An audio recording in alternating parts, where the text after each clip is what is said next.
Boa tarde, todo mundo. Então, vou pedir para todo mundo poder se aproximando. E para que a gente ganhe tempo, eu já vou chamar as pessoas que vão compor a mesa, representando a São Paulo Urbanismo, Rita Gonçalves, Patrícia Saran, Rosana Yamaguchi e Flávio Bragaia, por favor. Você vai ficar por aí? Tá bom. A gente vai contar com a participação no debate, como debatedores, a professora emérita aqui da casa, Nádia Somek, ex-presidente do Compresp do DPH, por favor. O professor doutor Silvio Oxman, da Escola da Cidade, doutor pela FAUSP, professor de Estúdio Vertical. E queria chamar também a Viviane Rubio, está por aí? Que vai trabalhar na relatoria.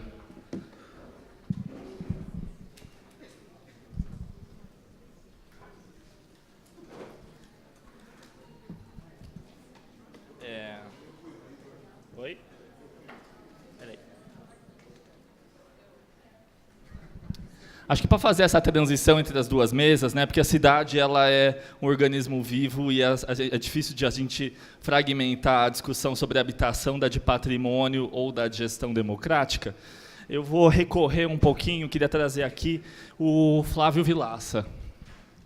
Em Espaço Interurbano do Brasil, ele fala: na década de 80, os centros principais, aí ele está falando das cidades como um todo do Brasil, na década de 80, os centros principais já estavam quase totalmente tomados pelas camadas populares. Aquilo que se chama ideologicamente de decadência do centro é tão somente sua tomada pelas camadas populares, justamente sua tomada pela maioria da população. Nessas condições, sendo o centro realmente da maioria, ele é o centro da cidade. Eu gosto muito dessa citação do Vilaça, que acho que endereça muito toda a representação simbólica que é discutir um centro de cidade, um centro popular de cidade, um centro que historicamente se popularizou, e como garantir que essa cidade continue sendo de todos. Mas existem talvez outros dois elementos que também gosto de pensar em relação à cidade para todos. Um deles é o patrimônio. O patrimônio como símbolo de uma sociedade e representação material de uma cultura, de um povo, né, é uma questão central para ser discutida em projetos de intervenção urbana, né? E a lei da Operação Urbana Centro coloca aí, desde 97, alguns dispositivos para pensar a proteção do patrimônio, incentivo à preservação, principalmente a TPC, e acho que a gente tem que ter um olhar crítico, talvez, sobre os limites desse instrumento no que diz respeito à preservação do patrimônio. Uma outra abordagem que acho que também diz respeito desse centro de todos é a gestão democrática, ou seja, como as pessoas podem participar da formulação da política pública que vai orientar o crescimento da cidade, né, a transformação do centro representativo da cidade, e como que a gente pode avançar nessa medida também, né? Então, acho que o desafio que se coloca para essa mesa é esse: pensar patrimônio, pensar gestão democrática. No que tange a gestão democrática, o plano diretor já traz uma série de instrumentos.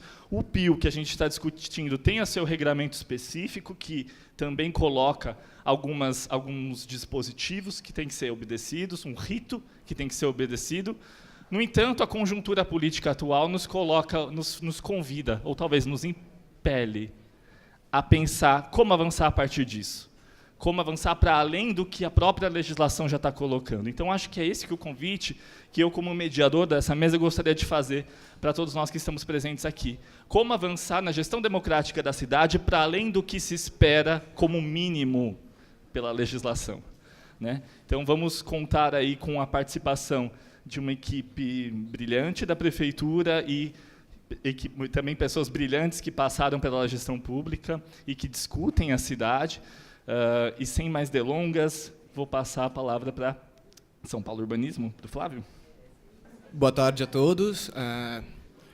A gente está aqui representando a SP Urbanismo e o que a gente vai apresentar agora é o que a gente está chamando de Perímetro de Requalificação de Imóveis Tombados, ou PRIT. Bom, nossos principais interlocutores, quando a gente está olhando para esse perímetro que a gente está chamando de PRIT, nesse momento, são, além da SMU, os órgãos de preservação do patrimônio.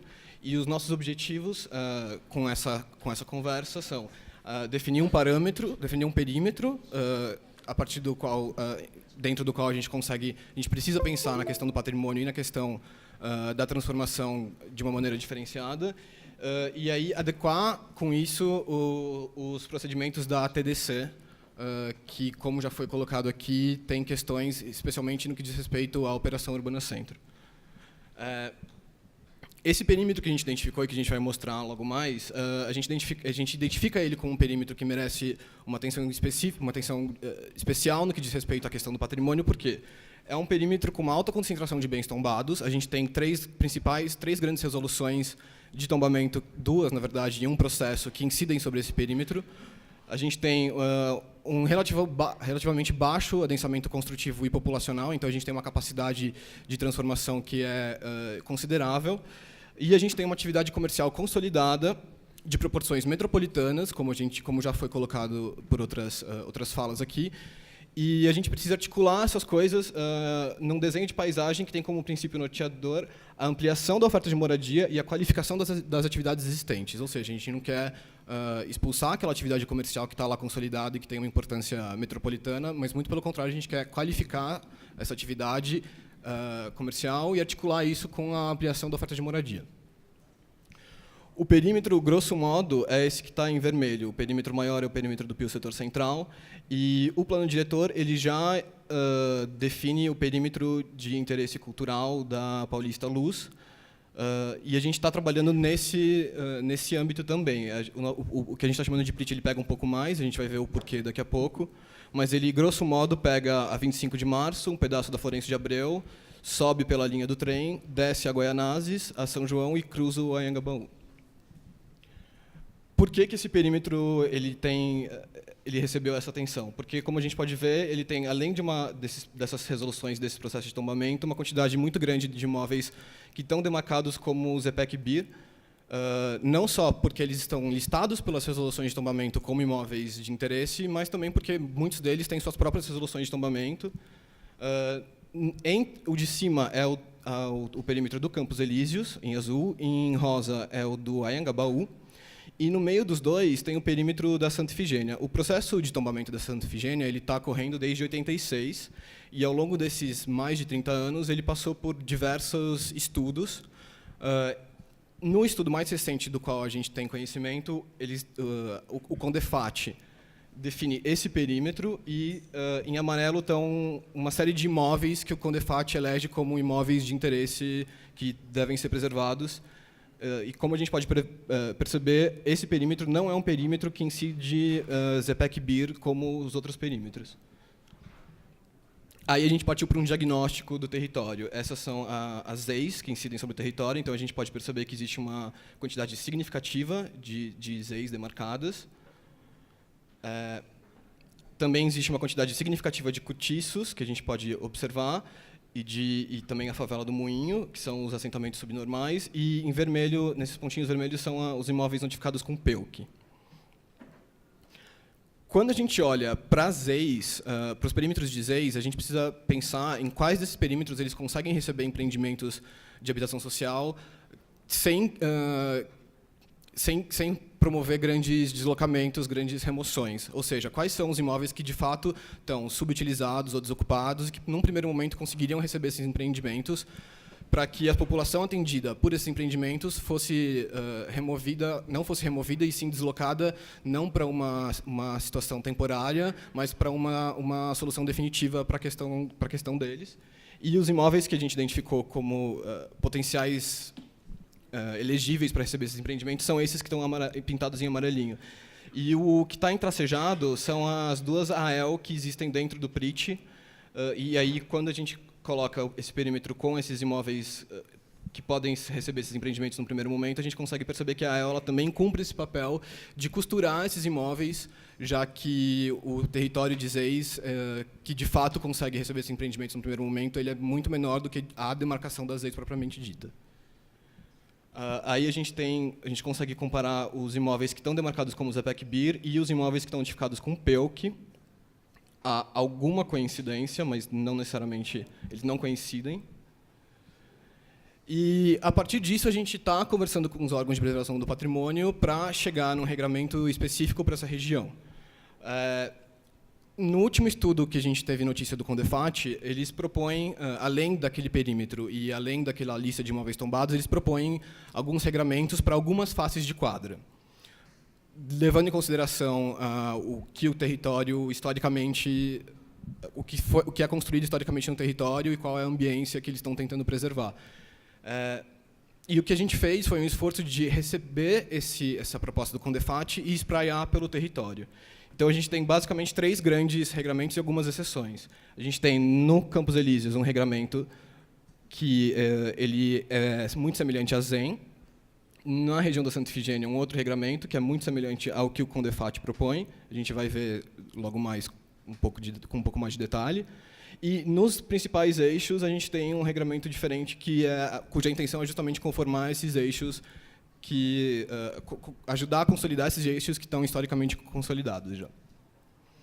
Aí a gente foi para alguns estudos de caso de como poderia acontecer essa transformação do território, levando em consideração um acréscimo de área construída, inclusive, dos imóveis tombados.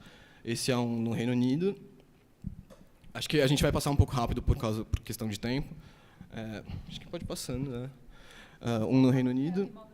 O imóvel tombado é esse imóvel que vocês estão vendo embaixo, e o acréscimo é essa construção escura, que claramente consegue se diferenciar do imóvel tombado e mantendo a leitura da volumetria original.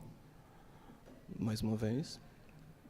Aí a gente tem um exemplo bom que nos mostra como que o adensamento acontece no interior da quadra e a preservação do imóvel tombado nos alinhamentos, sem que o volume maior no miolo da quadra interfira com a leitura do que era a volumetria original. Mais uma fotografia. Esse é um exemplo nos Estados Unidos no qual claramente o que está em jogo é a preservação da quadra e que sofreu uma intervenção para transformar essa quadra, para dar para um edifício um uso residencial. Esse é um exemplo brasileiro do Pedro e do Paulo Mendes da Rocha, lá em Belo Horizonte, que é um exemplo de como a intervenção, ainda que se mostre muito claramente como uma intervenção, preserva a leitura do edifício original.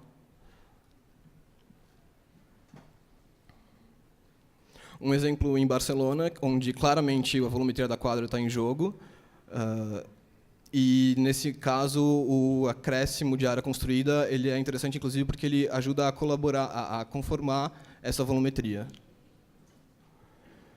Um outro exemplo nos Estados Unidos, no qual a intervenção, mais uma vez, deixa clara que é uma intervenção e deixa clara a leitura do que foi a volumetria original do edifício.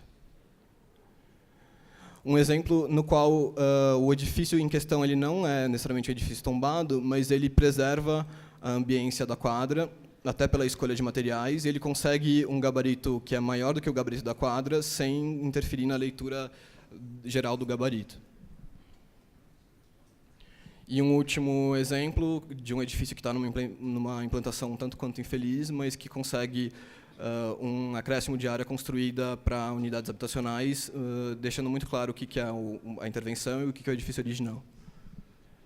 E esse é um estudo que a gente fez pensando nesse regramento que o Condefat propôs e que a gente espraiou pelo território, pensando nos 60 metros de gabarito para os eixos principais e, no miolo da Santa Ifigênia, um gabarito de 28 metros.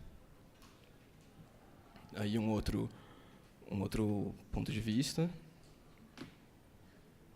Um estudo do corte que a gente fez destacando o que é o que está construído hoje e o que seria essa transformação. um estudo que a gente fez para a Rua Florencio de Abreu e para um pedaço da Prestes Maia também. Mais uma vez, considerando o gabarito de 60 metros no eixo e de 28 para a quadra, para o miolo do bairro.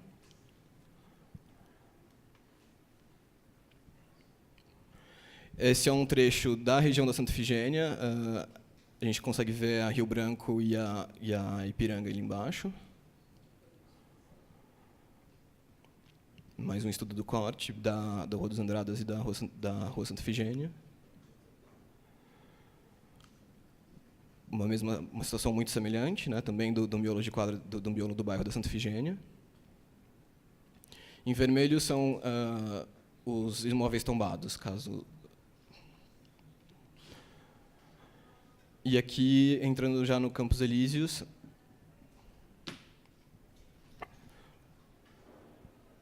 a ideia é que o regramento do Campos Elíseos seja muito semelhante ao regramento da ZEM, porém com uma limitação de gabarito de 60 metros, para que o gabarito do miolo do bairro não seja superior ao gabarito do eixo, e um recuo de 5 metros frontal obrigatório a partir de 10 metros de altura, para preservar as visuais, sobretudo da Torre do Liceu.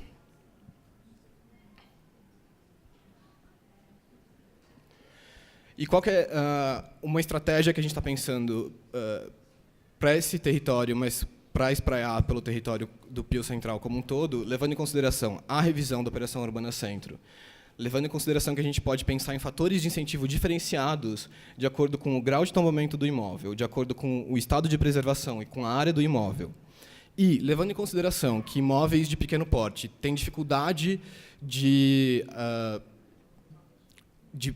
entrar nessas relações de TDC, justamente porque a área que eles conseguem transferir não é muito atrativa para o mercado imobiliário, a gente tentar fazer um esforço de agrupar esses imóveis de pequeno porte para que a gente consiga fazer uma transferência em bloco, para que eles consigam entrar nessas relações de TDC. A gente está indo no sentido de rever o cálculo da TDC, sobretudo para o perímetro da Operação Urbana Centro e para o Pio do Setor Central como um todo também.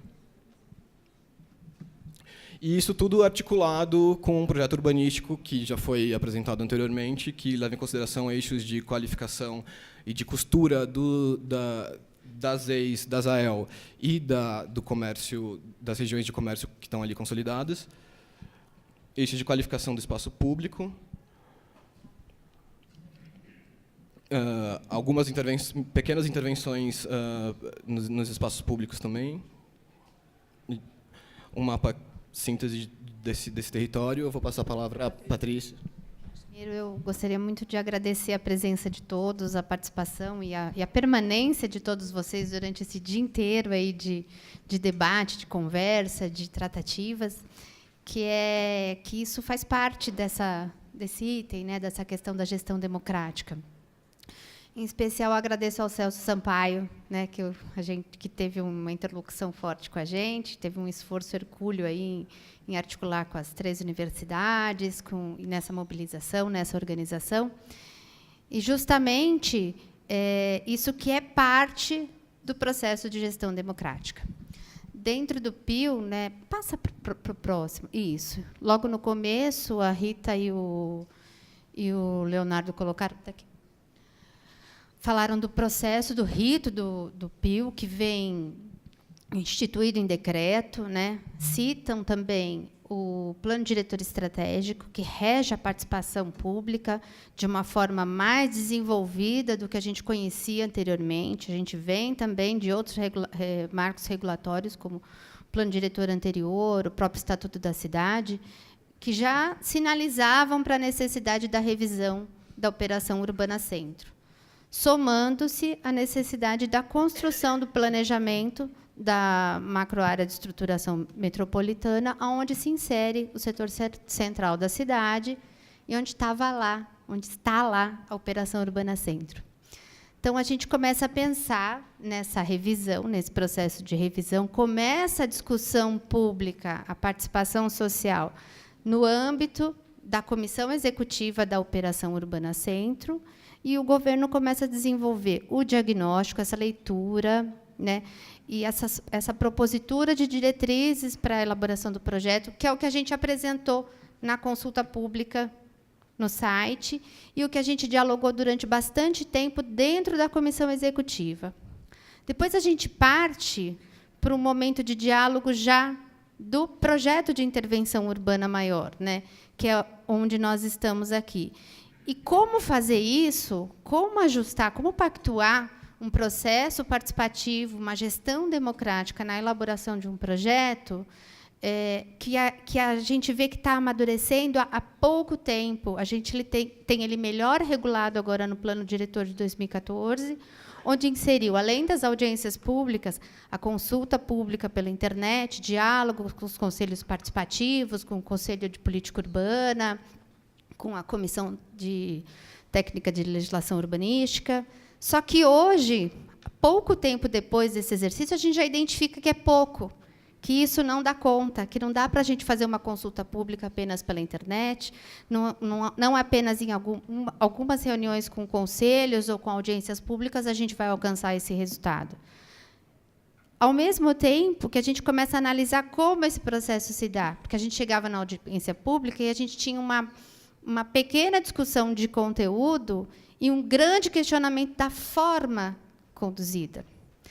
Então, para esse projeto, pela complexidade dele, pelo interesse regional e pela referência que é no mundo, a gente entendeu que precisava ser um processo mais amplo, mais discutido, e que, a qualquer tempo, ele pode ser aprimorado e acrescido de outras agendas.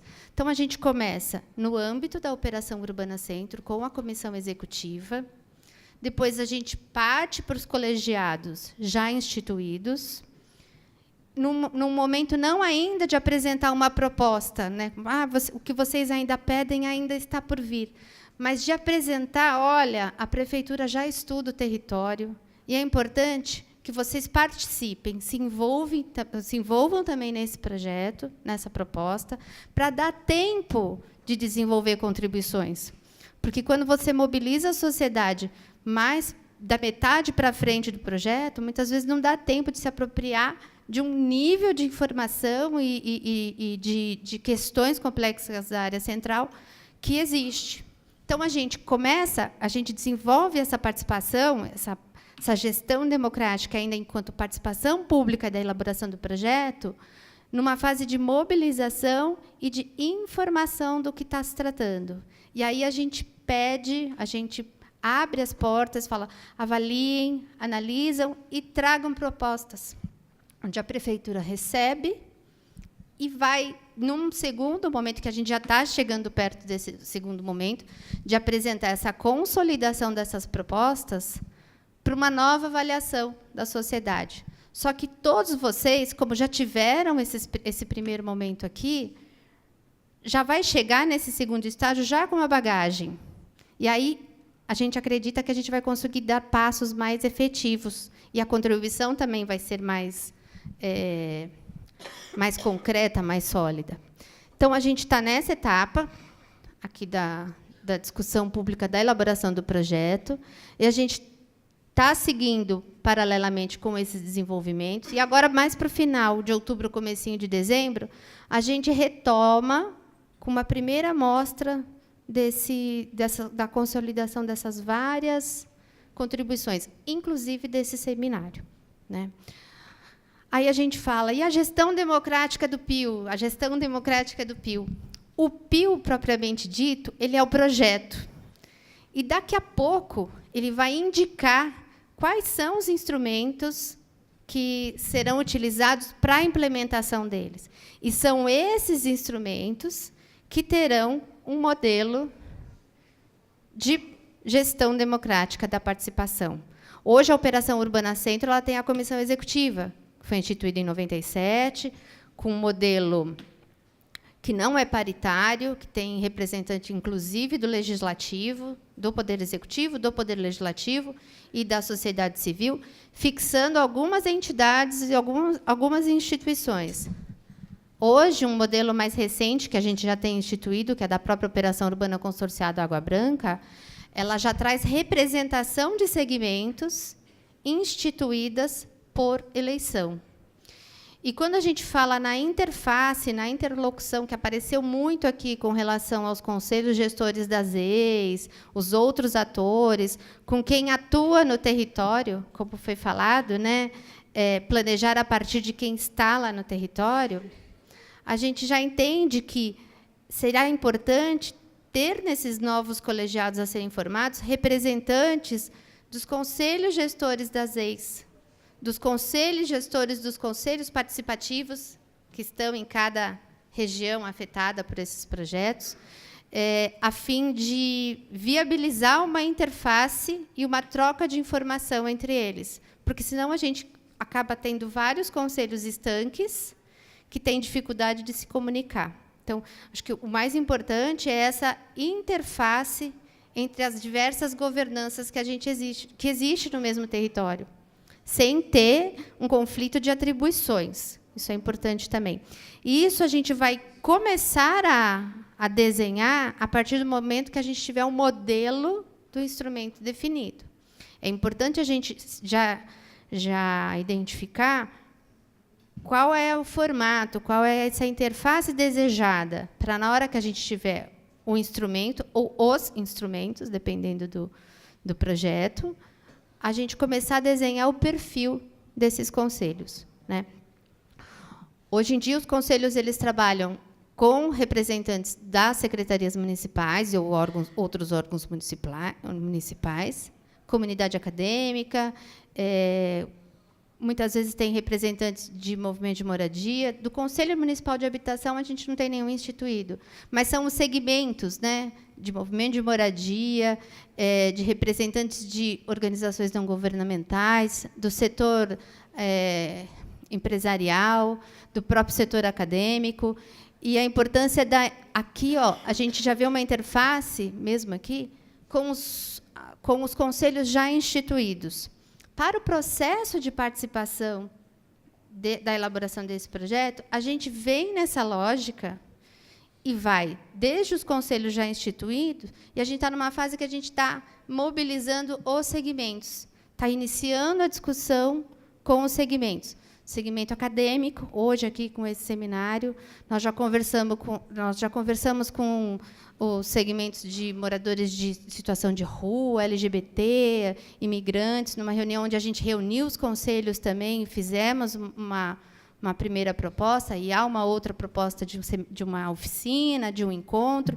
Então, a gente está discutindo de uma forma segregada, nessa primeira fase, para depois consolidar, e, a partir do momento que a gente já tiver essa primeira consolidação, a gente começar a trabalhar e fazer a discussão em conjunto, que agora começa em dezembro, abertura para audiência pública e novos encontros e novas tratativas. A gente entende que essa relação mais próxima, né, e desenvolver um trabalho mais ativo junto com a sociedade vai tornar as audiências públicas um ambiente mais efetivo, menos agressivo e mais produtivo também, onde a gente vai reunir todos os setores, eles vão ver em conjunto as propostas que todos apresentaram para o setor público.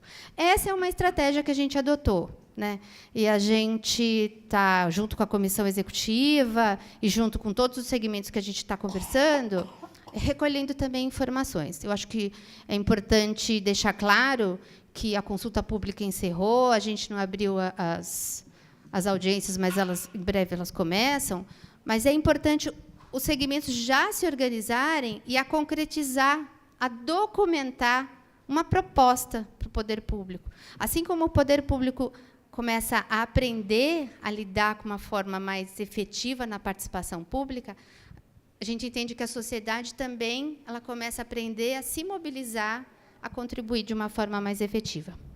Eu vou só finalizar, vou retomar um pouquinho a fala do Vinícius Andrade, da Escola da Cidade. Foi muito bacana quando ele colocou, né, da necessidade de desenvolver a habilidade da escuta, a capacidade de dialogar, para isso, efetivamente, gerar um produto, gerar uma proposta para contribuir no processo de desenvolvimento dos projetos. Bom, acho que é um pouco disso que eu queria falar.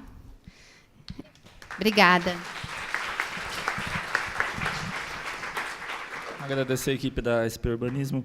Fiquei pensando um pouco, vou soltar algumas questões para a gente pensar ao longo das próximas falas e para a gente discutir no debate. Né? Se o PIU, o plano diretor, determina que o instrumento urbanístico que vai detalhar o PIU é um segundo momento, e se esse instrumento vai determinar qual que é a forma de participação da gestão da cidade, então a escolha do instrumento que vai ser determinante a partir de feito o PIU, ela é central. Né? Então, a gente, na escolha do instrumento, para além das possibilidades de transformação urbanística, acho que vale a pena a gente considerar qual é a forma de participação que está sendo prevista, que, por lei, é prevista para cada um desses instrumentos, para a gente analisar se eles são mais adequados. Em relação ao patrimônio, um comentário breve, achei muito interessante, porque parece que traz vocês estão trazendo uma leitura, já casando uma política de desenvolvimento urbano com respeito ao patrimônio. No entanto, o perímetro ampliado do que está sendo proposto para o PIU, ele é muito maior do que vocês trazem como detalhe. Então, queria, inclusive, para justificar o aumento do perímetro em termos de preservação ao patrimônio, entender um pouco qual que é a proposta de vocês para outras áreas. Tem áreas importantíssimas, como a Bela Vista, a Bexiga, aí, né, nesse perímetro expandido, que seria interessante ver o detalhamento. Vou, sem mais delongas, Nádia, estamos muito curiosos para saber o que você acha dessas propostas. Em primeiro lugar, quero agradecer o convite do Celso e parabenizar a gestão por essa perspectiva de contribuição das universidades e de forma coesa para ampliar essa escuta e diálogo. Então, parabéns a todos aí, agradeço a participação. Quero começar pela última questão que foi colocada aqui pelo Igor. Eu estava refletindo que o perímetro apresentado, esse PRIT, é muito pequeno, precisa de uma coisa maior, mas precisa de uma coisa menor também. Porque esse perímetro, pelo que eu conheço, foi definido pelo CONDEFAT, e eu acho que o centro inteiro é tombado. Então, o que a gente precisa é partir, eu acho que eu gostei que a Patrícia falou, ficou mais claro, estamos partindo da revisão da Operação Urbana Centro. Acho que isso é o primeiro passo, eu acho que aí é que tem que ver que subperímetros podem ser atacados, dentro de uma perspectiva de que eu venho lutando há 40 anos pela integração do patrimônio dentro do desenvolvimento urbano. É muito difícil. Estou vendo a Rita aqui, que me achava uma chata quando quando a gente discutia Moca, Vila Carioca. Eu ficava no meio entre a equipe que queria tombar tudo e a equipe do SP Urbanismo, que queria trazer o desenvolvimento urbano. Então, achar o equilíbrio é muito difícil. Então, esse perímetro, eu acho que não sei, vamos discutir. Eu acho que precisa ampliar o que a Daniela mostrou no começo, que tem áreas maiores, mas vamos pensar só na Operação Urbana Centro, vamos ver que subperímetros é possível atacar. Lembrando que é preciso um projeto urbano, acho que desenhar é preciso, e eu sou uma crítica absoluta do zoneamento.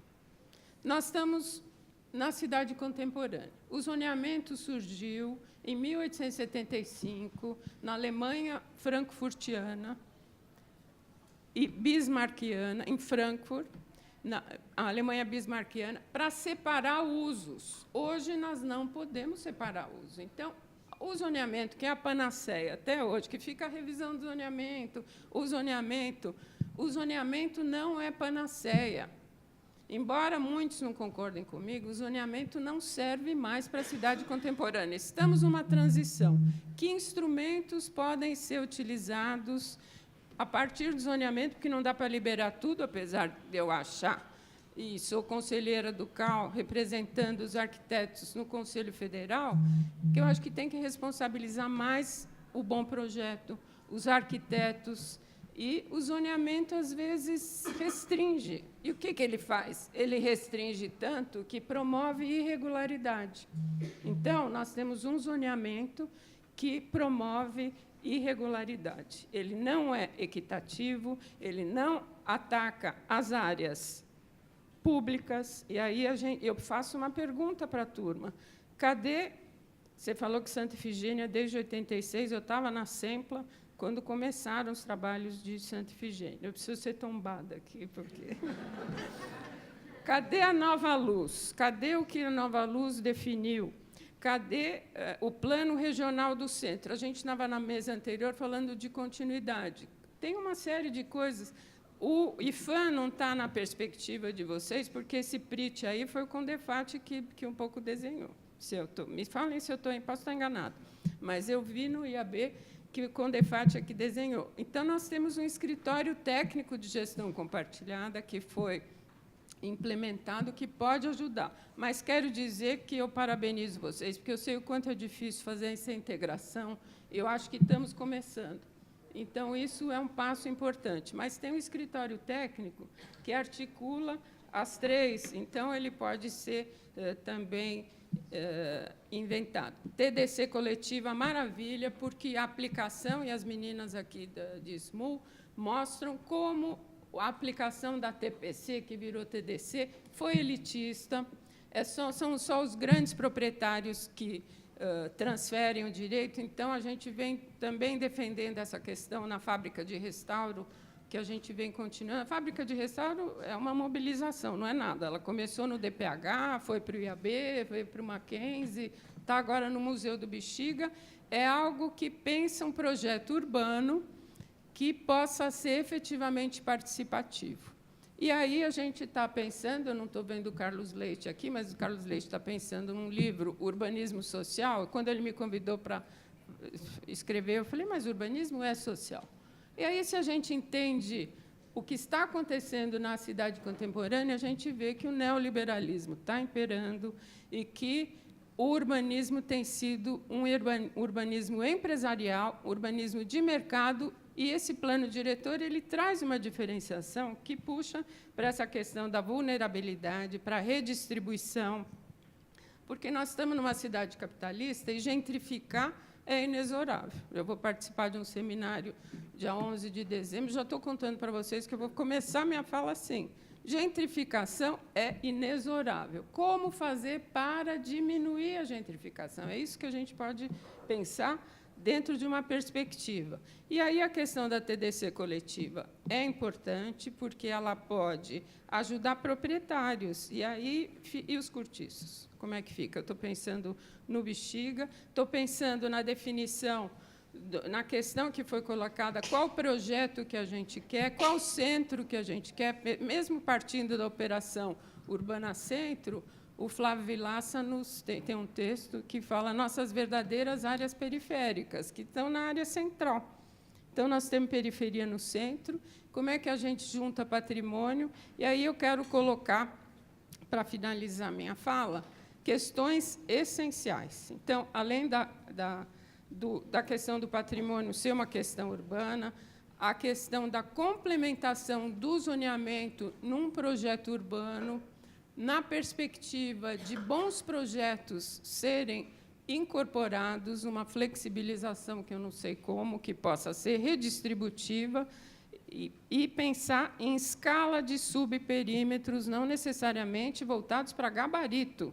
Nós não somos Paris. O Silvio também falou, nós não somos Paris. Nós não somos. Eu brigava muito quando eu era conselheira do Compresp, antes de ser presidente, eu representava o IAB, e eu defendia projetos urbanos, não necessariamente com gabaritos iguais. Nós não somos Paris, né? Nós temos uma diversidade de escalas e que nos leva, então, a ter um bom desenho, pensando em subperímetros, não necessariamente num só. Eu acho que tem que pegar a operação urbana e ver onde que dá para fazer, a partir das áreas envoltórias que cobrem toda a área central, mas pensar na questão da oficina, que está dentro da operação urbana, né?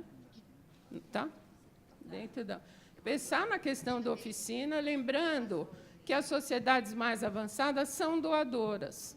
E eu acho que a mobilização, fica esse braço de ferro, desde que eu era presidente da EMURB, SP Urbanismo chamava EMURB, já estava rolando essa questão já há um tempo, já está há décadas, mais de 15 anos, que não resolve. O Silvio Santos não podia doar essa área, porque o prédio que está sendo previsto lá não dialoga com a oficina, que é um teatro importante, é um projeto. Eu não vou dizer que é ruim, porque eu sou conselheira do CAU, é antiético falar isso. Não é um bom projeto, mas vejam se é adequado para aquela área, para aquela ambiência, se é possível aquilo. Então, isso a gente tem que pensar. E, finalmente, a questão do financiamento. Finalizo minha fala assim, como que nós vamos financiar esse projeto urbano? E aí tem que ter um fundo especial para esse PIO. Esse PIO não pode ser um desenho, que nem a Nova Luz, que nem o projeto do local, de plano local do centro. Tem que ter uma âncora na realidade. E o nosso presidente de SP Urbanismo estava reclamando que não tem recursos. E aí, para complementar o financiamento, a sociedade. O que a sociedade pode fazer para ajudar a preservação do patrimônio? Quando teve o desastre do Museu Nacional, no dia seguinte apareceram 25 milhões, né, porque teve essa mobilização.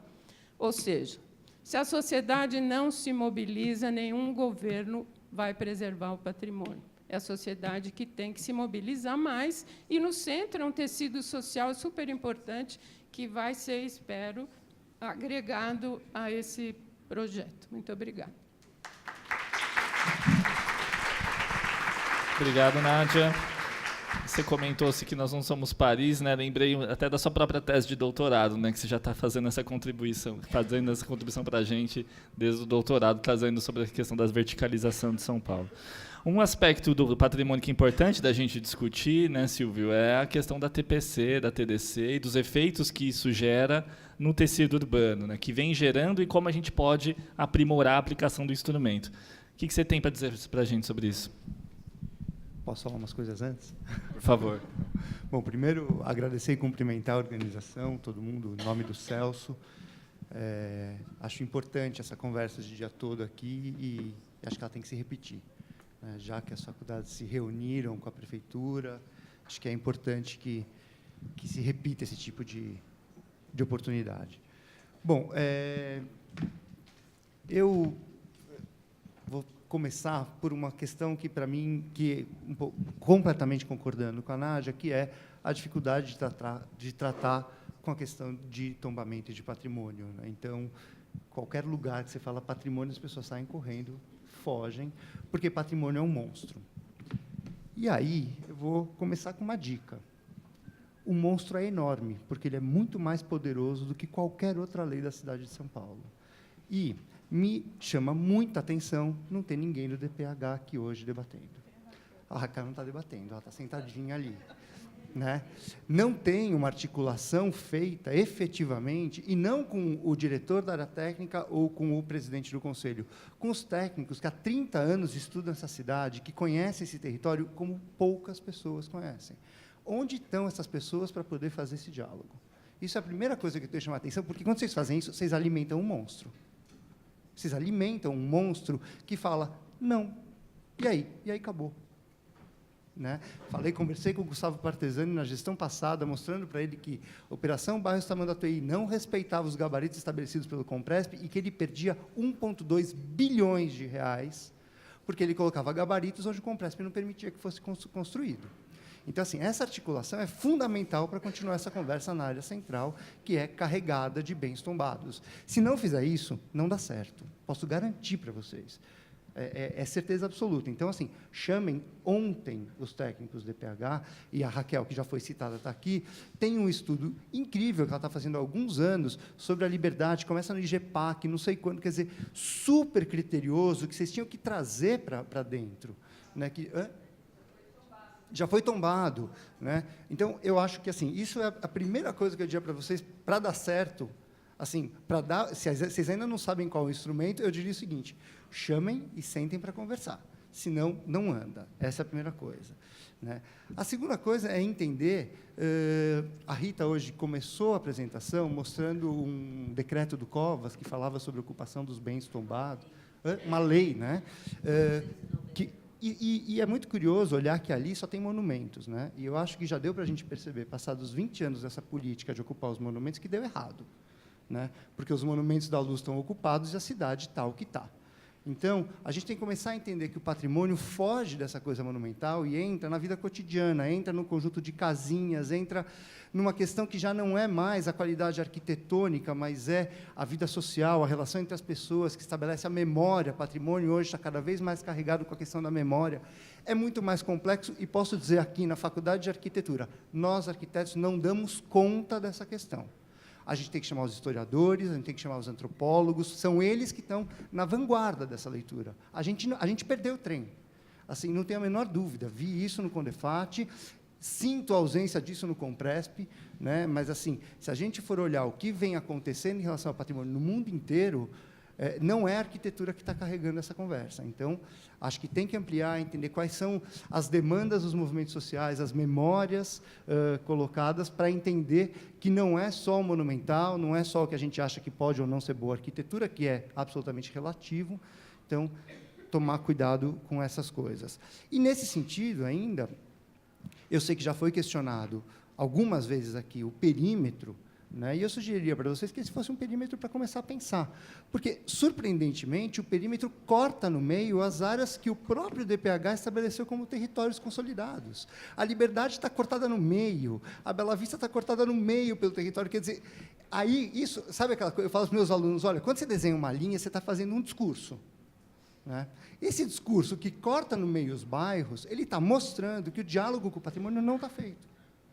Porque, senão, no mínimo, ele pegaria esse perímetro que já está desenhado como um perímetro de um território, né? E, de novo, quando a gente fala território, lugar, não são as vias, são as relações sociais. A construção de um território implica em várias disciplinas para conseguir ler. Então, eu queria, inclusive, sugerir para vocês que esse perímetro fosse um perímetro absolutamente flexibilizado, pensando que é a partir dessa leitura muito aproximada da escala, muito mais próxima do que essa, que a gente consegue construir perímetros claros que estão relacionados, e aí eu concordo com a Nádia completamente, não pelo zoneamento, mas por um olhar de lupa, não pelo Google Earth, né, mas é por um olhar muito mais próximo. Então, são algumas coisas. Igor, você me avisa quando meu tempo acabar, eu paro. Então, essas são questões importantes. Eu queria completar o que a Nádia falou sobre o zoneamento, dizendo que, além do zoneamento, eu acho que todas as ferramentas têm que ser revistas. Então, assim, e aí, entrando no que o Igor pediu para eu comentar, né, tudo é CA. Se você fizer comércio no térreo, você ganha CA. Se você fizer fruição pública, você ganha CA. Se você tiver patrimônio, você ganha CA. Ou seja, tudo é incentivando construir mais em áreas vazias. Qual é o incentivo real para ocupar as áreas ocupadas? Não tem. Não tem política de preservação de patrimônio. TDC não é. TPC se mostrou, em 20 anos, absolutamente zero do ponto de preservação. Na operação urbana, tem 2 transferências de potencial construtivo pela TPC, que são a do Mosteiro São Bento e do Banco do Brasil. 2 edifícios em ótimo estado de conservação, portanto, o dinheiro entrou para o bolso dos proprietários, um fez padaria, o outro fez não sei o quê. Do ponto de vista de preservação, zero. Zero. Então, eu acho que o TPC cai por terra, assim, ele mesmo se mostrou ineficiente, né? E o TDC também é um problema. Porque o TDC parte de um princípio de que o proprietário pode vender uma vez a área do terreno, independente do que tem construído lá. Ou seja, se for o Copan, ou se for a Casa da Fazenda no Morumbi, eles têm direito a vender uma vez a área do terreno. O Copan deve ter 30 vezes a área do terreno, e a Casa da Fazenda no Morumbi tem 10% construído no terreno. E a lógica é a mesma, com alguns fatores de incentivo, 20% para cá, 30% para lá. Então, assim, voltando à ideia de que o patrimônio é muito mais complexo e muito mais variado, eu acho que a gente tem que fazer uma aproximação e entender quais são esses, talvez, grupos de patrimônio e regras para grupos, né? Porque, senão, a gente fica falando de um mesmo remédio para doenças diferentes. E aí a gente sabe que talvez funcione para um, mas, provavelmente, para as outras 100 doenças que existem, ele não funciona. Então, assim, eu acho que a política deveria desvincular o CA do patrimônio. Eu acho que não é por aí. Eu acho que tem que ser. A gente tem que. Então, o Vinícius hoje falou inovar. A gente tem que inovar numa política de patrimônio que até hoje não foi construída no Brasil. A gente tem uma política muito consolidada de reconhecimento e de tombamento, mas não tem de preservação, né? Talvez seja uma grande oportunidade de pegar a área que tem a maior quantidade de bens tombados na cidade e entender de que forma que a gente consegue trazer uma política de preservação. E aí, duas coisas para concluir. A primeira. Tem uma contradição, para mim, na ideia de quando vocês mostram esse território pequeno ali, né, mas como um exemplo que pode ser replicado para as outras áreas, que fala numa possibilidade de... tem pode ser esse, está ótimo. Né, que é o seguinte, acho que foi falado várias vezes aqui, o alto índice de vacância de edifícios na área central. Ao mesmo tempo, está se promovendo adensamento em lugares para se construir prédio novo. Se você virar para o mercado e falar, cara, o que tem aqui é para usar o que está construído, eles vão ter que usar. Se você disser, olha, escolhe aí, ou você faz uma reforma, ou você pega um terreno vazio, não tem dúvida que ele vai para o terreno vazio. Então, o próprio desenho colocado, ele se contradiz, porque ele não promove a ocupação dos bens tombados. O empreendedor privado, ele vai para o terreno vazio. Ele vai para o estacionamento, que ele vai lá aprovar fácil, não vai ter encheção de saco da prefeitura, dos bombeiros, dos órgãos de patrimônio. Quer dizer, tem uma contradição em colocar essas duas coisas juntas. Se a gente forçasse a barra, forçar mesmo a barra, e quem pode fazer isso é o poder público, para que esses prédios vazios fossem ocupados, depois a gente pensa como adensar o que não está construído. Mas a gente ainda tem muita coisa para ser construída, ou para ser reformada, e restaurada, e ocupada, antes de começar a disponibilizar tanto território vazio, vago. Então, tem uma contradição aí, que eu diria para vocês que, com certeza, o mercado não vai cair na preservação do patrimônio enquanto tiver terreno vago com grande disponibilidade de construção. Isso é uma contradição. E aí eu só queria fechar com isso, que assim, a grande moda no mundo inteiro hoje, quando se discute patrimônio, não é mais o edifício, é ambiência urbana, paisagem urbana, morfologia urbana. Esses são os termos do momento. É isso que se usa. A Nádia falou, a gente não é Paris, mais do que isso. O que é a gente? Está na hora da gente entender o que a gente é. Então, assim, eu falei para as pessoas que fizeram o desenho da Santa Efigênia, isso. Tudo bem, você está preservando uma ambiência? Não, você está construindo uma ambiência nova, né? A Santa Efigênia não tem gabarito. O Bexiga não tem gabarito, e é essa a nossa paisagem, né? A gente tem sempre essa ideia de que, bom, vamos virar a Europa em algum momento, e aí não é a preservação da paisagem, é a construção de uma paisagem nova. Será que é isso que a gente quer? Né? Então, isso mostra, olha lá, quem reconhece o centro da cidade com esses blocos maciços com um gabarito colocado? Podia estar em Paris, talvez em Barcelona, em alguns... A gente não tem essa política. Por que a gente força a mão querendo virar uma cidade europeia? Eu tenho muita dificuldade de entender essa insistência desses instrumentos importados, né? Então, eu queria colocar essas coisas para a gente poder conversar um pouquinho. Obrigado, Silvio. De fato, a abordagem do patrimônio ambiental urbano é muito interessante. Acho que eu vou passar agora para as perguntas. Temos aí uns 30 minutos, Celso, ainda. Acho que dá para fazer alguns blocos de perguntas e respostas. Quem gostaria? Bom, eu já fiz algumas, né? Certo. Raquel. Qual que é teu nome? Vivian. Eu esqueci. Ivan.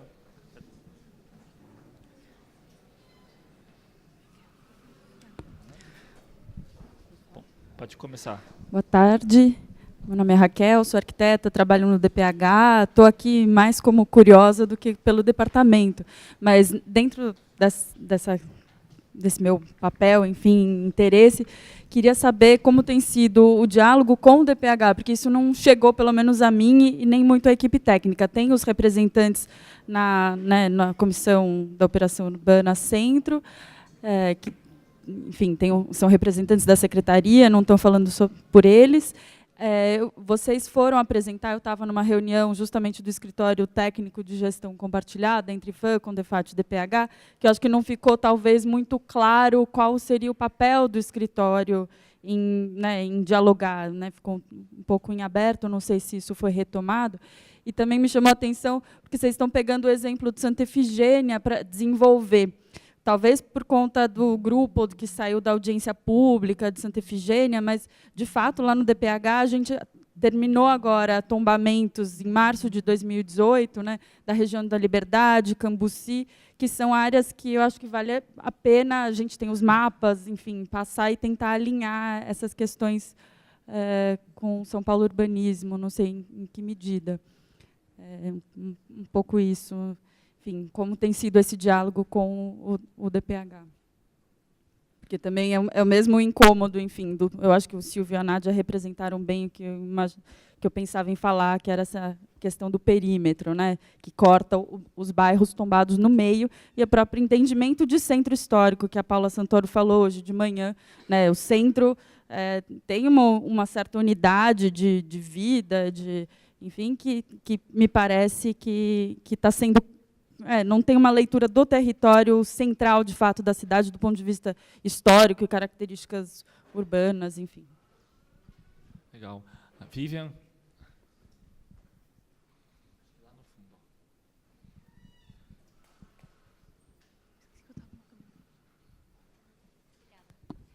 Boa tarde, meu nome é Vivian, eu sou advogada, urbanista, pesquisadora, e queria falar bem brevemente da minha experiência com o trabalho com transferência de direitos de construir, potencial construtivo, enfim, e deixar uma questão. Eu trabalho com isso, estou acompanhando o projeto da fábrica de restauro com a Nádia, também tenho atuado há algum tempo no Museu Memória do Bexiga, e a gente está trazendo essa discussão para o bairro do Bexiga. E aí, falando brevemente, né, a Paula lançou de manhã uma provocação sobre o instrumento, depois algumas questões que o Silvio e a Nádia colocaram. O meu entendimento, né, que do plano diretor para cá, a partir, né, de 2014, o instrumento ele teve a sua aplicação amadureceu em diversas formas, né, porque afinal o objetivo é trazer incentivos para a preservação de bens tombados, mas como que você viabiliza esse incentivo se você não tem o controle? Então, o cara pega o dinheiro e vai construir uma padaria? Não, eu acredito que não é esse o objetivo do instrumento, é uma política pública de preservação, né? Então, eu acredito que com a resolução de 2015 do Compresp, isso é direcionado de alguma forma, né? Depois, com as limitações da lei de zoneamento, que limitam também o uso, a arrecadação, né, da TDC a 5% do Fundurb, também direcionando um pouquinho esse mercado, né, do metro quadrado a ser construído. E, do meu ponto de vista, de um lado, tem esses avanços, que eu acho que são importantes porque atendem uma demanda que é histórica, eu acho. Né? Eu fiz um curso com o Silvio no SESC, que era trazendo uma enxurrada de problemas e questões sobre patrimônio, e a fala né, patrimônio é lindo, mas não no meu quintal. Ou seja, precisamos, né, isso é um problema histórico. Como que a gente traz incentivo para a preservação de imóveis que estão nas mãos de proprietários particulares? Eu acho que isso é uma dívida que a gente tem, né, de política pública para com essas pessoas. E eu entendo que o instrumento é, de alguma forma, uma resposta a essa demanda, que foi melhorado ao longo do tempo, mas eu queria colocar como alguns obstáculos, né, que eu tenho observado nessa atuação que a gente tem feito. A gente tem trabalhado no Bexiga, agora com imóveis na área central. A primeira questão que me soa bastante complicada, e eu até queria entender, não sei se alguém poderia aqui me ajudar com essa dúvida, quando que foi decidido que a negociação da venda da TDC ficasse inteiramente nas mãos de particulares? Né? Primeiro porque você enfraquece... Um particular sozinho, ele não tem poder de negociação frente a uma grande construtora que está procurando metro quadrado para comprar. Né? E segundo, se o poder público... Né, hoje em dia, você assina um termo de compromisso com o Compresp, no qual você se compromete a usar o recurso vindo da TDC para investir no imóvel. Se o poder público não controla o quanto você arrecada, o quão efetivo é esse termo de compromisso que é assinado com o Compresp? Né? Eu queria entender um pouquinho melhor, porque eu não sei se... Enfim, eu queria entender um pouquinho melhor. E também outra questão que que eu queria colocar, que é o que a gente tem enfrentado bastante, o uso do instrumento na operação urbana passou por uma série de percalços, aí parece que se destravou mesmo só em 2016, né, quando a SP Urbanismo lançou a norma de procedimento 59, que deu procedimento para transferir potencial construtivo dentro do perímetro da operação. E o que a gente vê, o cenário de imóveis tombados da área central, a grande maioria deles são imóveis que constituem condomínios edilícios, e hoje a gente tem uma exigência que torna quase inviável o acesso a esse instrumento, que é que o condomínio tem que ter unanimidade de aprovação dos coproprietários para acessar um instrumento que é quase que um ganha-ganha. Então, eu queria, nesses 2 pontos, eu queria ouvir um pouquinho, enfim, o que vocês têm para dizer sobre. Obrigado, Vivian. Obrigada. Acho que a oportunidade da SP Urbanismo explicar melhor o instrumento, talvez, também, né? Próximo é o Ivan. Olá, boa tarde a todos. Queria colocar uma pergunta como cidadão. Sou estudante de arquitetura e urbanismo também. E já que a mesa tratou de patrimônio, e tanto de patrimônio como de participação, e de mecanismos de participação, queria dirigir um pouco a minha pergunta para a representante de SP Urbanismo, no sentido de pensar de que forma isso vai se dar realmente, considerando que uma das primeiras ações do governo atual foi uma intervenção que desconsiderou na região da Cracolândia os conselhos gestores de ZEIs. Eles foram constituídos a posteriori, então, isso eu não sei, vocês me corrijam se eu estiver errado. E, então, a minha preocupação é de que essa participação não se construa de uma maneira pro forma, e como incluir a população, tanto moradora de rua, como a habitante que compõe os conselhos gestores de ZEIs, para que a gente possa ter uma participação efetiva nesse debate, né? Então, se a gente for pensar, isso tem que ser construído de baixo para cima no território. Nós não podemos achar que vai se construir uma participação só via internet e sediada no Martinelli. Só um pouco essa minha colocação. Obrigado, Ivan. Celso? Queria só reiterar um pouco o que eu falei na mesa anterior sobre a importância das ocupações em prédios aqui na região central, sobre a importância de dialogar o patrimônio com a habitação. Nós temos sérios problemas, acho bonito o projeto que foi apresentado, inclusive com anexos, trabalhar com edifícios parasitas, ou trabalhar com anexos superiores, enfim, acho importante. Só que nós temos um problema de fato. Eu lembrei agora há pouco que 14 prédios foram reformados no centro da cidade de São Paulo nos últimos 30 anos para fins de moradia. A prefeitura tem 16 novos prédios para colocar na roda. Além dos prédios que o Neto apresentou para a gente, existem outros que estão ocupados e, por isso, a prefeitura não colocou ele na roda para poder reformar e tornar para habitação. Então, nós temos 14 que foram adquiridos nos últimos 30 anos. De 2013 para cá, adquirimos 16. A Prefeitura de São Paulo adquiriu 16. Então, desses prédios, nós precisamos pensar em como trabalhar, como reformar esses prédios. E o corte feito na Liberdade e feito no Bexiga, isso já é um debate que a gente vem fazendo já há algum tempo. Eu me lembro muito bem, numa apresentação do CMH, quando a Rita fez a apresentação, eu estava acompanhando a Carmen Silva, e nós levantamos justamente sobre essa importância desse corte no Bexiga, onde nós temos muitas áreas encurtiçadas e que carecem de uma atenção. Eu moro na região e, nos últimos 4 anos, eu vi pelo menos 4 casas serem demolidas e outras serem construídas, e eu não vi uma placa de aprovação lá. E aquelas casas, a meu ver, não tinham características para serem demolidas. Então, acho que é importante essa atenção para o plano, associar a ideia desse parque de edifícios existentes a essa ideia de a gente pensar uma legislação. A Lei Moura, ela é uma lei desatualizada. Eu vi agora há pouco aqui o Pedro Salles, que está presente junto com a gente. Eu me lembro muito bem das políticas que foram constituídas na gestão 1989 e 92. O Pedro coordenou uma equipe que fez um projeto para o Madre de Deus, lá na Moca, além do projeto feito pelo Manete, também outro projeto piloto na Celso Garcia, além dos subprogramas de cortiço que a gente tinha e que renderam 5 projetos, que só esses 5 foram feitos. Então, nós temos legislação, nós temos acúmulo de discussão já feita e projetos experienciados no centro. Então, acho que a gente precisava dar uma olhadinha também para trás e ver o que a gente já fez, porque eu acho que a gente tem muito a aprender com aquilo que a gente já fez. Obrigado, Celso. Acho que vou passar para todo mundo da mesa responder essas 5 perguntas, 4 da plateia, uma minha. E aí vocês, depois a gente passa para uma nova rodada, tá bom?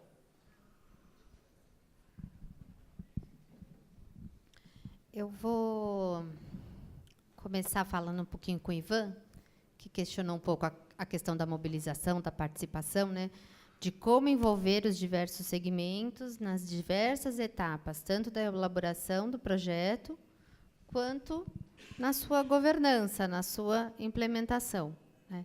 Ele citou que não é só a internet que tem que sair do Martinelli, né? Hoje a gente está num exemplo vivo aqui disso mesmo. A gente está fora da internet, a gente está aqui na Universidade Mackenzie, e a gente tem exercitado essas outras reuniões com outros segmentos. A gente tem até disponibilizado algumas agendas que a gente já fez, e a gente vem experimentando essas novas modalidades de aproximação. Você falou dos moradores de rua, e a gente fez recentemente uma reunião com conselhos da Secretaria de Direitos Humanos, que haviam representantes do Comitê Pop Rua lá, que se posicionaram, que colocaram muito com relação muitas questões assim, e do desejo e de algumas sugestões de modelagem ou de critérios para acessar a locação social, né? Colocaram até alguns contrapontos das expectativas diferentes que os movimentos de moradia trazem. Então, assim, são 2 públicos que buscam por moradia, mas eles querem modelos distintos de habitação. Então, a gente também está acessando isso.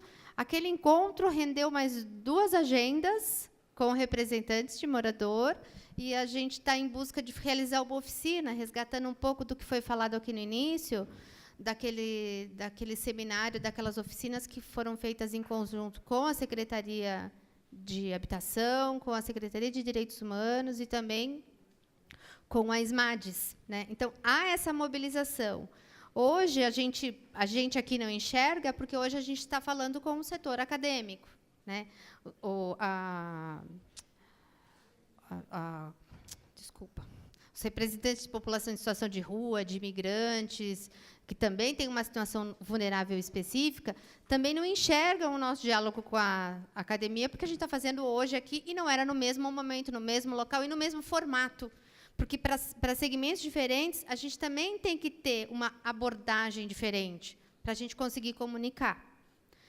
E quando que a gente vai começar a reunir essas peças? A hora que a gente começar a apresentar a consolidação dessa primeira etapa de trabalho, que ela está em vias de acontecer, né? Está bem pertinho aí de começar. Então, a gente vem nesse exercício, a gente está ampliando mais do que o próprio plano diretor diz, e a gente está fazendo exercícios de outras agendas que a gente pode fazer. O próprio Silvio colocou aqui, essa agenda deve se repetir, né? Talvez, assim, depois de a gente ter esse primeiro modelo consolidado, a gente faz a apresentação em conjunto, numa audiência pública, mas volta para um comitê menor, para um segmento específico, que aí você trata algumas questões.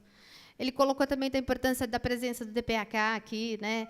A gente pensou em diversas outras secretarias também. A gente chamou Direitos Humanos e a Habitação, e era um desejo também a Secretaria de Cultura, assim como a Secretaria de Mobilidade, a própria Regina estava aqui, da CET, a SMADES, a gente queria muito trazer. E a gente vem também num trabalho interno de articulação entre as secretarias, que também não é fácil, onde cada secretaria tem sua política, tem sua demanda, tem sua energia, né? São Paulo é uma cidade complexa. Eu estava até anotando aqui, a gente já falou, inclusive, com bombeiros, a gente falou com a própria SMU, com relação às dificuldades de licenciamento, de aprovação para retrofit, né? Pegar um edifício, qual é a dificuldade do mercado fazer uso, né, de edificações já existentes.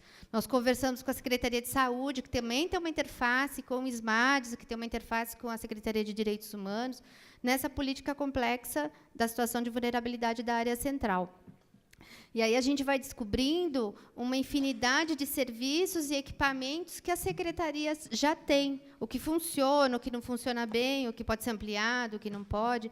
Então, a agenda do governo, né, o plano de metas, a própria agenda do governo vigente, ela também tem que interagir com o desenvolvimento dessa proposta. E tudo está acontecendo ao mesmo tempo. Tem que falar, tem PIO, dentro do PIO, tem um projeto que está andando aqui. É tudo ao mesmo tempo. Né? É trocar o trem de pouso do avião com ele voando. E vamos embora. Então, assim, é um esforço nosso. Eu acho que a gente pode evoluir, aprimorar num segundo encontro, ter outros atores, outras secretarias. Né? E a gente vem nesse esforço de mobilizar constante. Na Comissão Executiva da Operação Urbana Centro, tem representantes da Secretaria de Cultura que atuam diretamente, estão acompanhando todo esse processo que a gente está fazendo desde o ano passado, já essa discussão já rola desde 2017. A gente já fez também reunião com o Conselho, com o Escritório Técnico, né? A Rita também depois vai complementar um pouco sobre isso. Então, assim, existem alguns grupos de trabalhos intersecretariais que a Rita vai poder falar um pouquinho mais sobre isso, porque ela coordena. Mas há esse esforço de mobilização também interno, né? Inclusive com a Secretaria de Esportes, com as subprefeituras, MOC e SE, que é quem faz a zeladoria, que é quem identifica as problemáticas do território. Enfim, acho que é isso. Quer falar antes?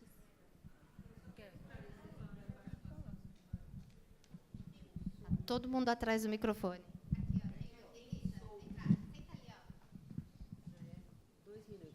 Então, a origem desse trabalho começou justamente no escritório técnico formado pelos 3 órgãos. Nós fomos até a sede do escritório técnico, foi na Sala São Paulo, né, nas instalações do Condefat, a itinerante. Então, o dia que a gente foi, estava lá sentado.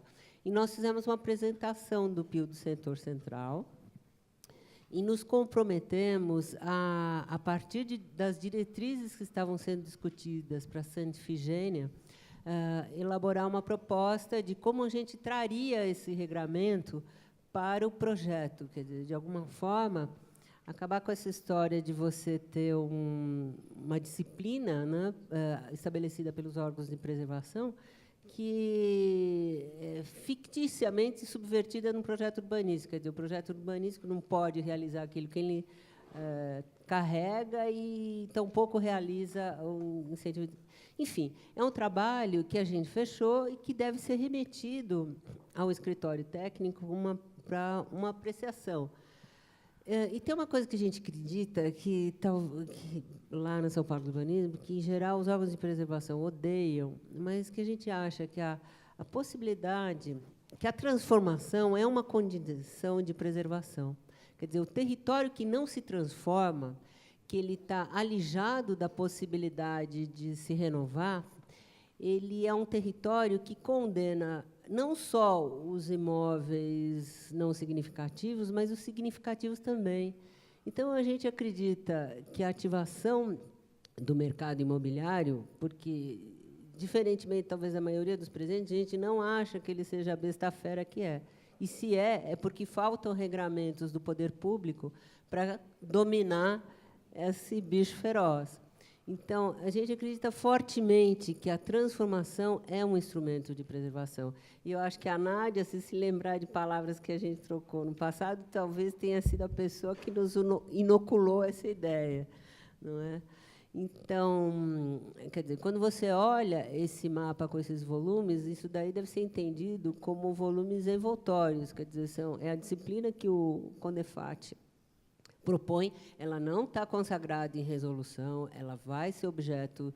Nós a utilizamos como pretexto para desenvolver uma proposta de regramento urbanístico para ser trazida no projeto. Mas são as áreas envoltórias. Não há expectativa que toda Rio Branco tenha 60 metros, mas são os volumes máximos que aquele órgão de preservação admitiu para esses espaços e que vão ser modelados pelas arquiteturas diversas. Tá? É só isso. Eu queria falar, obrigada, Rita. O que a Rita falou, eu era representante do IAB, nosso presidente era o presidente de então, ele é carreira de presidente. Você. presidente do IAB, presidente da SP Urbanismo, eu representava o IAB com essa postura de trazer a contemporaneidade. Mas, para trazer essa contemporaneidade, eu queria chamar para 3 questões.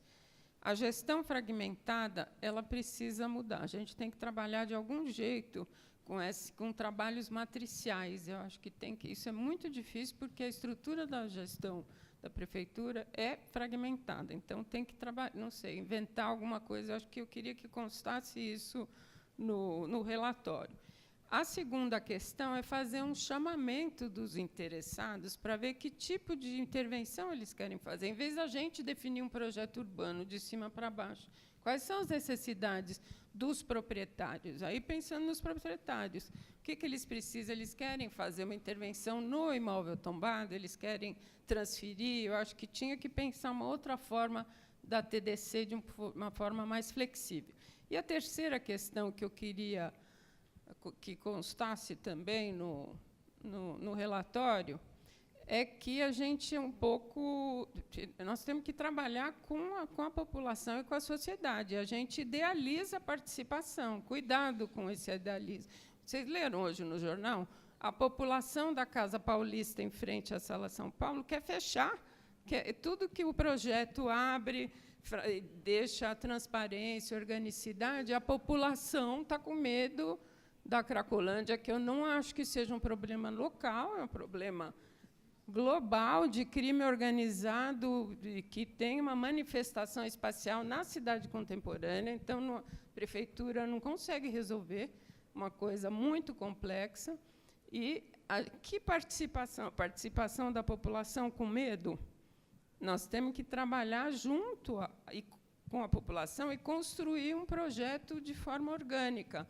Na fábrica de restauro do Bexiga, a gente está tentando isso. Não é fácil, né? Nós estamos tentando levamos uma bordoada da população que veio dizer que vocês vieram com suas ideias, nós é que sabemos, que conhecemos o Bexiga. Como é que a gente trabalha de forma orgânica? Como construir um projeto com efetiva participação? Não é fácil, né? Então, mas, claro, você é o presidente. Sem bullying, por favor. Então, eu ouvi vocês falarem, quer dizer, acho que a contribuição, e acompanhei na SP Urbanismo todo o trabalho do Pio Central. Houve uma interlocução bastante próxima com todos os órgãos de patrimônio. Inclusive, a discussão do gabarito e do CA, que vocês levantam, quer dizer, que a gente pode discutir aqui, espelhada no gabarito, foi muito pautada nesses encontros. Inclusive, o GT da audiência, eu que propus a formação, e funcionou.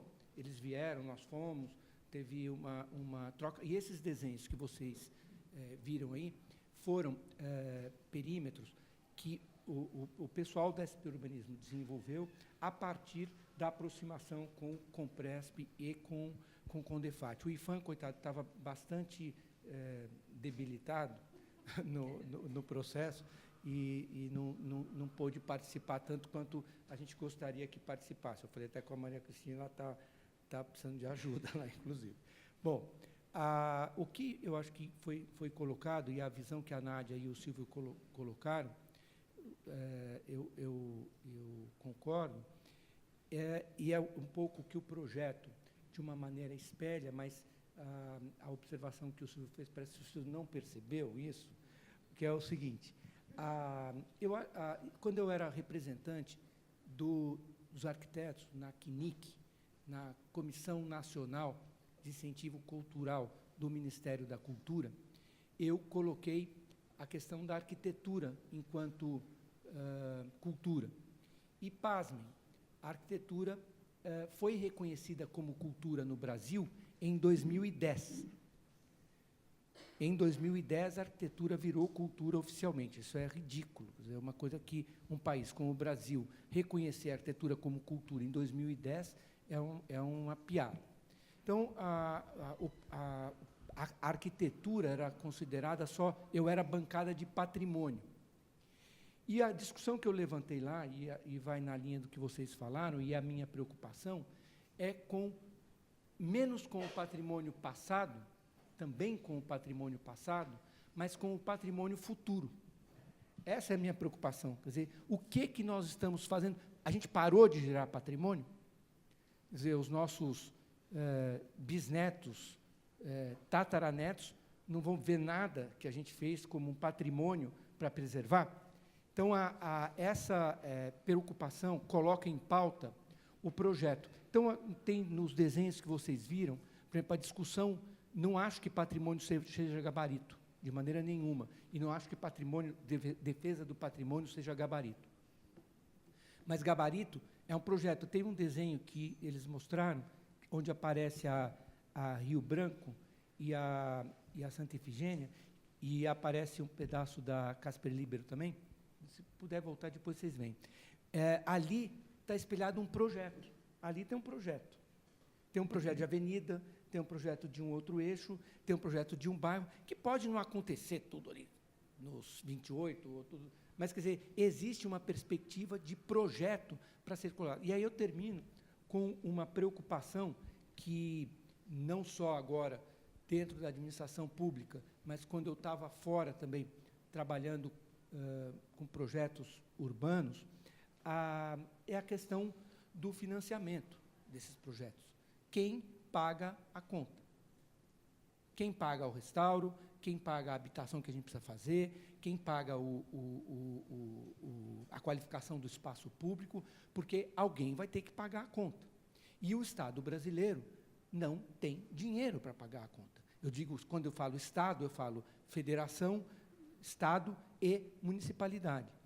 A perspectiva da prefeitura para 2030 é trágica. O que a gente tem que pagar de... Cadê o Marcelo? De aposentadoria, viu, Marcelo? É um problema. Quer dizer, os aposentados estão crescendo, temos aqui uma amostra, e isso está crescendo, e a demanda cresceu. A demanda da década de 70 para cá só cresceu. Só cresceu gente querendo morar na cidade, só cresceu prédio que precisando de recuperação. Então, daí eu coloco, e fica para a discussão, eu também acho que o CA é limitado. Mas o CA é um ativo da prefeitura. É o ativo da prefeitura que a prefeitura... Acabou o dinheiro, né?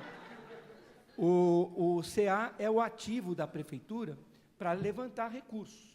E os instrumentos legais que vocês estão vendo tudo aí é uma forma de tentar fazer com que esse ativo não vá para o ralo, que ele volte para o território. A AEL, a IU, a Operação, o PIO, são instrumentos que nós já construímos, cada um contribuiu de alguma forma, para quê? Para que esses recursos possam voltar para o território. Então, essa é a preocupação, quer dizer, fica para não ficar uma discussão de... Já foi falado aqui, quer dizer, há muita ansiedade, eu sou ansioso também para resolver as coisas, fico preocupado de uma obra que não sai, trabalho grande parte do meu tempo lá para as obras que têm dinheiro saírem, porque o Ministério Público segura aqui, o juiz segura de lá, o outro segura acolá, mas estamos conseguindo, vamos fazendo que a gente acaba conseguindo. Mas temos que gerar recursos. O CA é uma forma hoje. É uma moeda, o TDC, o TPC é uma moeda, pode não estar melhor, a gente tem que aprimorar. Alguém aí perguntou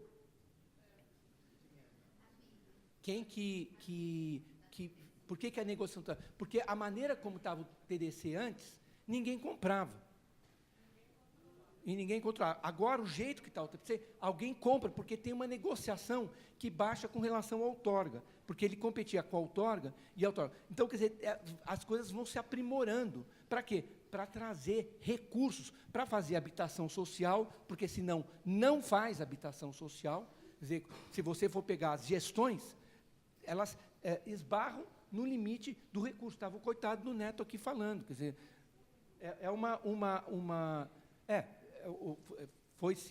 foi pensado o Fundurb e tal, mas, quer dizer, nós estamos construindo isso.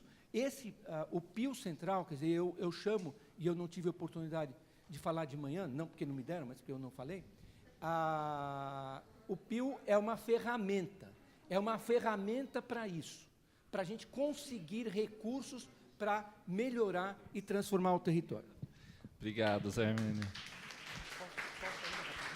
Você fala rapidinho, a Rosana também tem que responder. Então, e a gente, em tese, teria mais uma rodada de perguntas que eu acho que, infelizmente, não vai dar para fazer, tá? Porque a gente vai ter que fechar aqui. Então, por favor. Só rapidinho, tentando responder um pouco essa questão que o Igor colocou e um pouco da fala da Nádia e do Silvio. Senão não acaba. Em relação tanto aos perímetros quanto ao instrumento, a influência do instrumento, né? Eu acho que assim, esse perímetro do PRIT, ele foi um processo também. Ele foi ampliado, mudado, né? A gente está esse estudo que a gente traz aqui para a discussão, ele foi desenvolvido muito pensando nessa lógica que a gente está propondo o Pio como um todo, né? Que é uma região repleta de infraestrutura, uma região que mobiliza, atrai as viagens da cidade, né? De muita gente passa pelo centro, pouca gente mora no centro, né? Então, nessa lógica, seria pensando essa questão do adensamento construtivo e populacional. O adensamento construtivo ele já está dado no zoneamento, ele já está permitido, né? Não é que a gente está regulando, trazendo um regulamento além do que está dado. Pelo contrário, na verdade a gente percebe que nessa área, e essa área que a gente recorta, a gente entende que o recorte, ele efetivamente, qualquer recorte, ele acaba sendo um posicionamento, né? Mas ele tem que ser recortado em algum momento, isso a gente está aberto a ser discutido, né? Mas esse perímetro que a gente recorta, a gente entende que é um perímetro que ainda é passível desse adensamento construtivo, né? E ele está hoje nessa regra do zoneamento, e, ao mesmo tempo, ele tem essa concentração de bens tombados que ele tem que ser levado como um ativo do processo, como, né, um carro-chefe dessa área, né? Então, o que a gente está trazendo aqui é essa tentativa de uma ordenação da paisagem com vista no patrimônio, né? Então, quando a gente vê esse monte de bloquinho super adensado, na verdade, a gente está dando o limite, né, desse desenho nessa região, né? Então, a forma como o processo participativo vai se dar e realmente depende do instrumento a ser instituído, né, para a implantação. Eu entendo que, assim, realmente, isso ainda também está em debate. A gente está entendendo o Pio, como já foi falado anteriormente, como um grande guarda-chuva, né? Ele pode ter várias AELs, como a gente já está propondo dentro, várias AIUs ou uma grande AIU, a gente ainda não sabe como isso vai se dar, mas que a existência do processo participativo está claro, principalmente por essa questão das áreas de ZEIS, que já tem todo um regramento que o PDE traz, mesmo para as áreas de AIU, para o Pio em si, já tem todo um processo que já está amarrado nisso, então, ainda tem que ser detalhado, mas está sendo desenhado, assim, né? É um processo também, né? Então, acho que o importante, assim, a gente tem em mente que é um trabalho em desenvolvimento e que essas etapas que a gente tem de conversa com a academia ou com diversos setores e população, seria para ajudar nessa construção, né? Acho que isso é a grande, né? Então, acho que a gente sai daqui também com um monte de coisa para pensar a respeito, né? Acho que... Tem detalhamento do perímetro expandido maior? Não, isso é uma coisa que é importante. Acho que a Rita, na apresentação dela, ela trouxe uma série de regramentos, incentivos, né, que a ideia é que, na verdade, assim, aqui a gente traz um desenho específico da paisagem, mas a ideia dessa viabilização econômica que vai trazer a preservação do bem tombado e de incentivos vinculados e tal, é para todo o perímetro do Pio. Então, não é que a gente... isso ainda... A questão da TDC, essas coisas ainda estão sendo estudadas, né? Então, talvez, assim, não sei, jogando, assim, né? Até um pouco em relação a um texto que eu acabei de ler, que acabou de sair, né? Do Silvio, com a Paula e com a Flávia. Talvez seja viável estudar um fator de incentivo diferenciado, não sei, para essa área, ou para o Pio inteiro, ou para a área da operação urbana, mas isso ainda é uma coisa que está em estudo e não está desenvolvida, né? Então, acho que é um pouco nesse sentido. Os PRITs, desculpa, os PRITs, especificamente ali, esses que estão desenvolvidos, ou ele se aplica no perímetro como um todo? Ou seja, existe a possibilidade de pensar em outros PRITs dentro desse perímetro expandido? Acho que era essa que é a pergunta que tinha feito. Sim.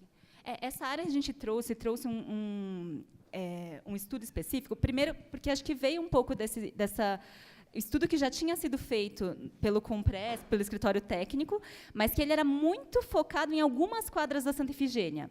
E aí, nesse nosso estudo, em cima disso também, a gente foi ampliando. O que a gente traz é além até, né, então, do que, a princípio, a gente tinha recebido. Isso. Acho que tem essa possibilidade, mas acho que, nesse território em específico, é essa questão da concentração do patrimônio que está... Eu vou ser bem rápido, primeiro responder a Vivian. Assim, o poder público controla, sim, a negociação, porque a negociação acaba na DEUSO, que é quem estabelece os metros quadrados transferidos e o valor. Então, o poder público sabe, mas não tem nenhuma relação com os processos de conservação e restauro. Esse valor ele não é medido a partir necessariamente de um projeto de orçamento feito. Então, o negócio fica um pouco manco, mas a DEUSO sabe por quanto foi vendido. Sabe? A DEUSO sabe o valor, mas não sabe o deságio, é isso. É isso.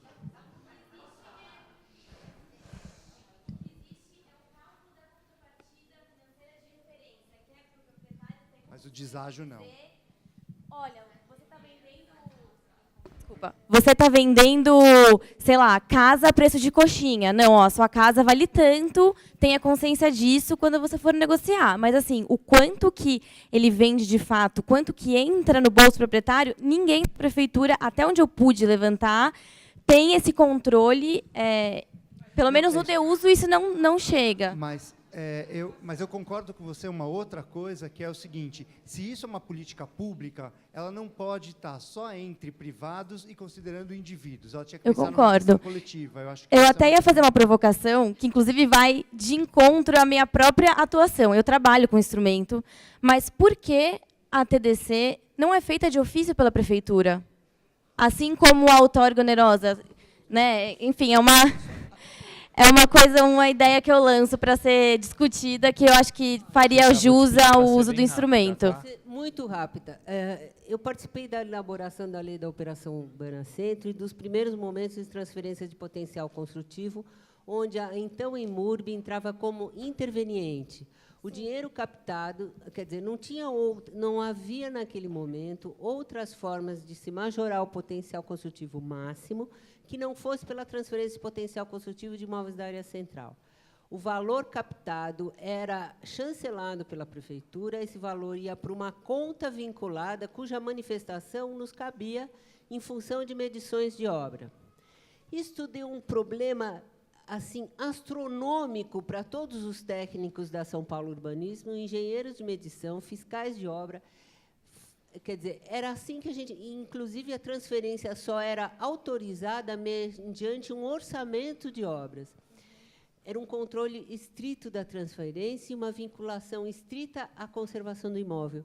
Mas isso não prosperou pelas implicações de responsabilidade que trazia um conjunto de técnicos da prefeitura. Então, por isso que... E, ao longo do tempo, esse valor da transferência ele foi se descolando da outorga assim, astronomicamente. Então, é assim, eu compro um gatinho que custa 2 milhões e você me devolve 2 cachorrinhos que custam 1 milhão cada um. É assim que são feitas as transferências de potencial construtivo. Porque o parâmetro é o valor que esse empreendedor vai conseguir da outorga. Então, a gente, por isso, pretende ajustar. Desculpa, posso fazer só um... É que tem que fechar a mesa. Acho que não precisamos fechar a mesa. Senão a gente começa um debate que... Né? Então, eu acho que é uma outra conversa. Acho que tanto o TDC quanto o TPC tem que ser revisto, né? Tanto do que pode ser vendido, o que é efetivamente do proprietário e o que é público, né? Porque CA, em princípio, é público, então tem uma discussão maior. Queria chamar a atenção para 2 coisas para fechar. Rita, uma coisa... eu acho que ninguém que trabalhe seriamente com patrimônio acha que não se pode mudar. Tá? Pessoas que dizem que patrimônio não pode sofrer alteração estão discutindo assim, modernizações, tanto na escala urbana quanto na escala do objeto. Isso é dos princípios do restauro do século XVII. A alteração é sempre bem-vinda, né? Eu sei que tem essas pessoas que fazem esse discurso, mas essas pessoas têm que ser evitadas, porque elas efetivamente não preservam. Elas não preservam, elas estão fora da discussão. Elas estão fora da discussão. Acho importante colocar isso com toda clareza. Se alguém disser tombamento é congelamento, é com essa que você não tem que dialogar, porque não dá para ser, né? Agora, em relação ao que o Ivan colocou, e só para fechar um pouco a conversa, da participação, e aqui um parênteses, faço questão de fazer esse parênteses, que não é falando isso para SP Urbanismo, hipótese alguma, tá? Para pessoas que eu respeito, para o Zé Armênio, que é meu amigo pessoal, nada disso, mas o que a gente tem nos últimos 2 anos, tanto no Estado quanto na Prefeitura, é um desmanche absoluto dos órgãos de preservação, que estão absolutamente tomados por uma política de governo e que deixaram de ser de Estado. Hoje, os 2 órgãos de preservação, do Estado e da Prefeitura, e pode ser que está gravando eu saia preso daqui, eles são absolutamente dominados pelo governo para defender as estratégias do governo e não tem nenhum tipo de decisão técnica e paritária para a sociedade. Então, eu estou dizendo isso porque eu fui conselheiro do Compresp e saí depois de ter sido ameaçado por algumas pessoas da Prefeitura, porque a Prefeitura queria, sim, atacar o que queria fazer com privatizações, sem respeitar o patrimônio, e simplesmente hoje não existe discussão qualificada nos órgãos de preservação. Então, a participação pode, sim, começar pela pressão da sociedade para que esses órgãos efetivamente cumpram o seu poder, que hoje não estão cumprindo. Tá? Então, acho que tem um cuidado, uma atenção. As sessões são abertas, as pessoas podem se manifestar, as pessoas podem se colocar. Eu falo em 30 segundos isso, porque é para fechar mesmo. Mas, eu acho que não basta a gente vir aqui num grupo fechado, a gente tem que se manifestar de uma forma mais aberta e mais contundente. Porque, com o andar da carruagem, da forma como a coisa está andando, a gente vai perder, inclusive, esses lugares que a gente ainda tem condições de manifestar os nossos interesses. Obrigado, Silvio. Acho que o que coloca aqui, vou aproveitar a presença do presidente da São Paulo Urbanismo, é a necessidade da gente fazer um debate específico público sobre TDC, TPC, né? Com certeza temos um fórum qualificado aqui que estaria presente. Acho que fica essa sugestão para a gente qualificar esse debate permanentemente, né? Queria agradecer a todo mundo da mesa que esteve presente pelas contribuições, as perguntas.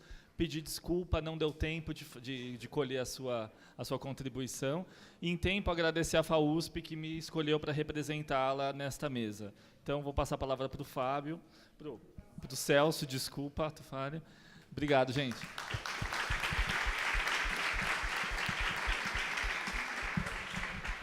Bom, eu queria agradecer a todos, agradecer os persistentes que ficaram aqui desde a manhã. A nossa ideia inicial desse seminário era realizá-lo em 2 dias, justamente para poder dar conta da extensa agenda que é essa discussão, e outros assuntos que poderiam ser agregados à mesma discussão. No entanto, nós teríamos também dificuldade para poder organizar, imaginem, 2 dias com essa intensidade de discussão ainda até o final do ano. Então, optamos por resumir as apresentações, as discussões e procurar colocar aquelas que o grupo que já estava organizado, na realidade, toda essa organização se deu por um grupo de professores que já estava organizado através da discussão da revisão do zoneamento, e realizamos aqui nessa escola também um evento tratando sobre este tema, e aí esse grupo resolveu continuar a convite da Prefeitura, da Patrícia, que eu agradeço aí a presença e ter trazido a possibilidade de fazer essa discussão na escola, e agradecer, então, portanto,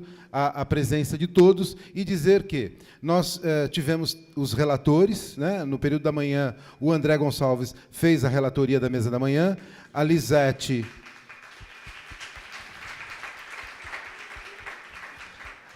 Rubano, professora aqui do Mackenzie, fez a relatoria da primeira mesa da tarde.